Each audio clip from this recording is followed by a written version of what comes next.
A Visit from My Grandfather, written by Cece. Around 2012, I used to live with two of my uncles.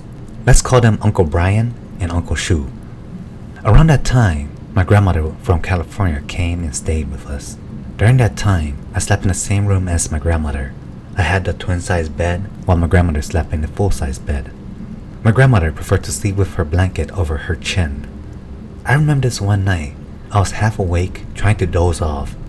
As I was trying to go back to sleep, I started to hear my grandmother talking in her sleep. I didn't think of it much at the time because my grandmother would often sleep talk. The next morning I confronted her about her sleep talk. She looked at me with a chuckle and said, "I wasn't sleeping, I was yelling at your grandfather." Chills ran through my spine as I realized that my grandfather has already passed away. She told me that someone was pulling her covers down her waist as she was trying to figure out who was doing so. She saw that it was my grandfather. Without fear, my grandmother yelled, "If you don't stop bothering me, I will get the neighbors." A year or so had passed and it was 2013. We had moved to Waukegan, Wisconsin. I was still currently in school and both my uncles were working. My grandmother was often left alone in our home. She would try to watch television but didn't know how to operate the television remote. As she was pressing the button on the remote, the television turned on, but it was nothing but white screen. She said that from the corner of the screen, she could make out a cartoonish-like figure walking across the white screen.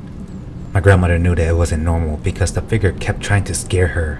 I don't remember much of what she told me, but she said that the figure was probably my grandfather scaring her again. For weeks I didn't bother messing with the television in fear of the same event happening to me. My Uncle Brian was usually the first to get home before we did, but there was this one time when my grandmother was in her room listening to old Hmong cassettes. All of a sudden, she could hear the sound of the keys jingling, as though my uncle had arrived. She got up from her bed and was frozen in her tracks as she witnessed the front door open and no one came in. She walked towards the front door and realized that my Uncle Brian hasn't came home yet. Thank you for listening.